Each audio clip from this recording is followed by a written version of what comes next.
শুধু দর্শক বন্ধু, আপনারা দেখছেন একে নিউজ বাংলা। আর এই মুহূর্তে উপস্থিত রয়েছি কলকাতা হাইকোর্ট। 2026-এ ইলেকশন কিন্তু ঘোষণা করে দিয়েছে ইলেকশন কমিশন। কেন্দ্র বাহিনী আসছে রাজ্যে বিভিন্ন জায়গায়, কিন্তু ভাঙড় রয়েছে ভাঙড়ে। ইলেকশন ঘোষণার পরেই দেখলাম যে ভাঙড়ে বোমা বাঁধতে গিয়ে দুজন ব্যক্তি নিহত হয়েছে বলে আমরা সূত্র মারফত খবর পেলাম। একজন তৃণমূলের নেতা ওইদুল ইসলাম, তাকে এখনো পর্যন্ত খুঁজে পাওয়া যাচ্ছে না। ভাঙড় 2 ভিডিও অফিসের সামনে দিনে দুপুরে 2 থেকে 8টার মধ্যে একজন ব্যক্তিকে চাকু মেরে দেওয়া হলো। সেই ব্যক্তি ভাঙড়ের রাজ্জাক খুনের সঙ্গে জড়িত। এই নিয়ে কলকাতা হাইকোর্টে কিন্তু সরগরম হয়েছে, মামলাও হয়েছে।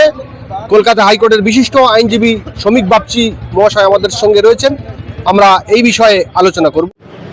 দেখুন, সব থেকে বড় ব্যাপার হচ্ছে যে ভাঙড় চিরকালই গণ্ডগোলের জন্য একদম শিরোনামে উঠে আছে। দক্ষিণ 24 পরগনা জেলার ভাঙড়ে কিন্তু মারাত্মক গণ্ডগোল হয়, তারপরেই নাম আছে ডায়মন্ড হারবার। এখন বিষয়বস্তু হচ্ছে যে ভাঙড়ে তৃণমূল সেরকমভাবে দাঁত ফোটাতে পারেনি। নওশাদ সিদ্দিকী গত 5 বছরে ভাঙড়ে উন্নয়ন কতটা করেছে জানি না, কিন্তু গত 5 বছরে তৃণমূল মোটামুটি ওখানে ক্ষমতায় আসতে যেহেতু পারেনি 5 বছর আগে, নওশাদ সিদ্দিকীকে মানুষ ভোট দিয়েছিল। এখন তৃণমূল মরিয়া। শওকত মোল্লার মতো একটা বড় ডাকাত, তাকে তৃণমূল প্রার্থী করেছে, যে প্রকাশ্যে কয়েকদিন আগেই বলেছিল, কয়েক মাস আগেই বলেছিল যে ট্রিপল চুরি বা ইত্যাদি ইত্যাদি চুরি ডাকাতি না করলে দল চলবে না বা আমাদের চলবে না। যাই হোক, এরমভাবে কথা উঠেছিল বা মিডিয়ার সামনে প্রকাশ্যে এসে বলেছিল, আপনারা তা জানেন। তো চোর ডাকাতরা নিজেরাই যখন নিজেদেরকে চোর ডাকাত বলে পরিচয় দেয়, তারা ক্ষমতায় আসার জন্য তারা তাদের পন্থা অবলম্বন করবে। কিন্তু এই যে নির্বাচন কমিশন বলেছিল যে সমস্ত জায়গায় নিরাপত্তা থাকবে, কোথাও কোনো গণ্ডগোল হবে না, এইগুলো তাহলে আমরা খণ্ডচিত্র কেন দেখতে পাচ্ছি? তাই নির্বাচন কমিশন সমস্ত জায়গায় নিরাপত্তা দিতে ব্যর্থ। আর একটা বিষয় হচ্ছে, নওশাদ সিদ্দিকীকে রাজনৈতিকভাবে হারানো হয়তো শওকত মোল্লাও বুঝতে পেরেছে তাকে সম্ভব নয়। নওশাদ সিদ্দিকী যেখানে যাচ্ছে, ভাঙড়ের যেখানে মিটিং করছে, যেখানে উনি বক্তৃতা করছে, লক্ষ লক্ষ লোক সমাগম হচ্ছে, শুধু ভাঙড়ে নয় অন্যান্য জায়গাতেও। এইটা দেখে শাসক দল কিন্তু রীতিমতো ভয় পেয়েছে, এবং শাসক দল জানে যে আগেরবার পরিস্থিতি ছিল আরও জটিল। সেখানে লড়াকু নেতা আরাবুল ছিল, সেই আরাবুলকে হারিয়ে নওশাদ সিদ্দিকী ক্ষমতায় এসেছিল, এবং আপনি ভুলে গেলে চলবে না, সেই আরাবুল কিন্তু এখন নওশাদ সিদ্দিকীর দলে। সুতরাং ভাঙড় কন্ট্রোলের যে মন্ত্র, সেটা আরাবুলও তাকে দেবে।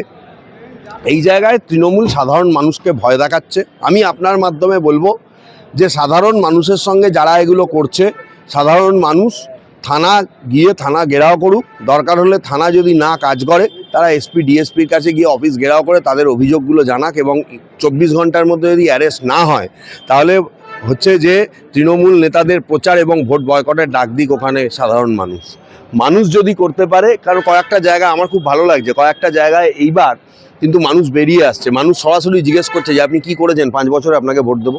বহু জায়গায় হচ্ছে, রাজ্যের বহু জায়গায় এরকম কিন্তু প্রশ্ন, বহু ক্যান্ডিডেট, অনেক জায়গায় তৃণমূল কংগ্রেসের ক্যান্ডিডেটরা প্রশ্ন শুনে পালিয়ে পর্যন্ত গেছে। আবার বিজেপিকেও প্রশ্ন করা হয়েছে, তারাও অনেক জায়গায় সঠিক উত্তর দিতে পারেনি। কিন্তু আমি চাই মানুষ ঐক্যবদ্ধ হোক, এবং নওশাদ সিদ্দিকী এখানে দায়িত্ব নিতে হবে। ভাঙড় তার একটা বড় গর্বের জায়গা, ভাঙড় তার হচ্ছে জয়ের জায়গা। নওশাদ সিদ্দিকী ওখানে আমি চাই মানুষকে উদ্বুদ্ধ করুক, এবং হচ্ছে যে তৃণমূলের এই অপকর্ম, দুষ্কর্ম, চিটিংবাজি, ধাপ্পাবাজির বিরুদ্ধে লোক সমাগম করুক নওশাদ সিদ্দিকী করে। আমি চাইবো যে ভাঙড়ে সে একটা নিজের জায়গা প্রতিষ্ঠিত করুক। তৃণমূল কংগ্রেস ওখানে আবার হারবে, ধমকে চমকে কিছু যদি ভোট নিজের দিকে আনা যায়। এই যে ডাকাত শওকত মোল্লা, যে নিজে ডাকাত চোর বলেছিল, এবং দলের ত্রিপল চুরি থেকে শুরু করে সমস্ত কিছু প্রকাশ্যেই সে করে, সেটাও বলেছিল।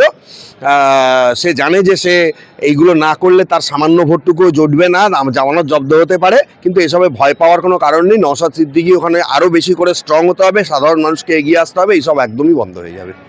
ভাঙড়ের বিধায়ক নওশাদ সিদ্দিকী বলছেন যে ভাঙড়কে উত্তপ্ত করে তিনি নিজেদের লোককে তারা খুন করে আইএসএফকে ফাঁসিয়ে ভোটার একটা ফায়দারি। ওই একদমই এটা সত্যিই কথা, একদম সত্যি কথা। কারণ দেখুন, আমি এতদিন ভয় পেতাম, এখন আর কাউকে ভয় পাই না। শওকত মোল্লা নিজের ঘরে বন্দুক রাখে, পরিষ্কার কথা। আর্মস শওকত মোল্লার বাড়িতে রয়েছে। আমি চাই নির্বাচন কমিশন খোঁজ খবর নিক। এইরকম একজন ব্যক্তি যিনি তার গ্রামে এবং তার বাড়িতে আর্মস রাখেন, তাকে ক্যান্ডিডেচার করা যায় কিনা, ক্যান্ডিডেট হিসাবে তাকে তার নমিনেশন আমি মনে করি বাতিল হওয়া দরকার। সেই লোকগুলো কোথায় গেল যাকে তিনি বা তার ফ্যামিলির লোক আর্মস নিয়ে তাড়া করেছিল?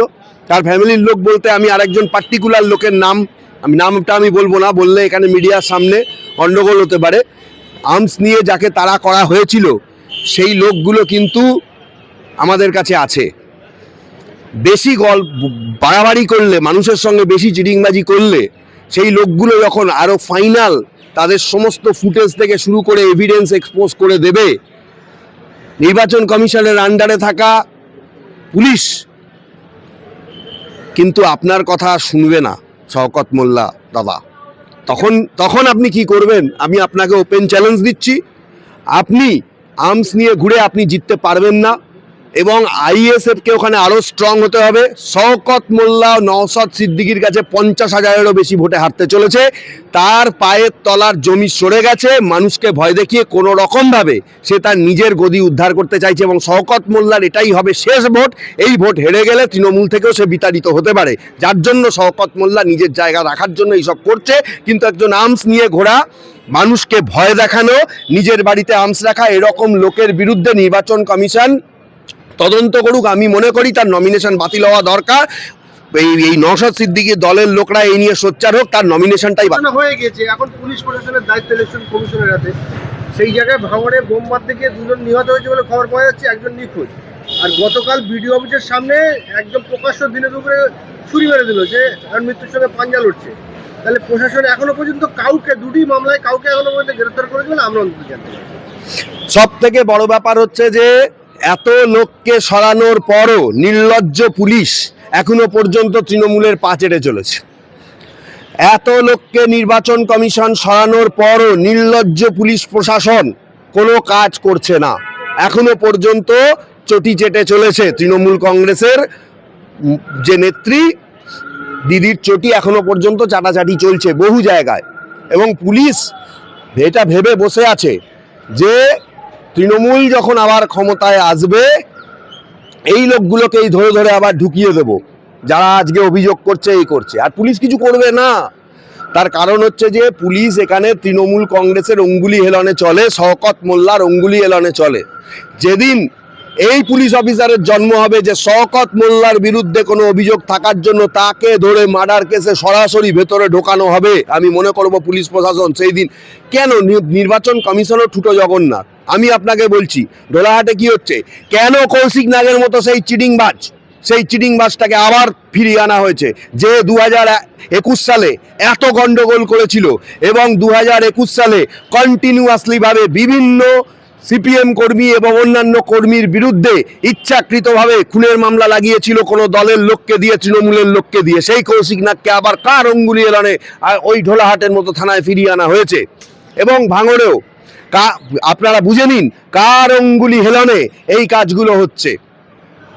আমি মনে করি ওই ভাঙড়ের যারা আক্রান্ত হয়েছে তাদের এসপি, ডিএসপি, নবান্ন থেকে শুরু করে নির্বাচন কমিশন সমস্ত জায়গায় অভিযোগ করা উচিত এবং অবশ্যই তাদের এই ইচ্ছাকৃত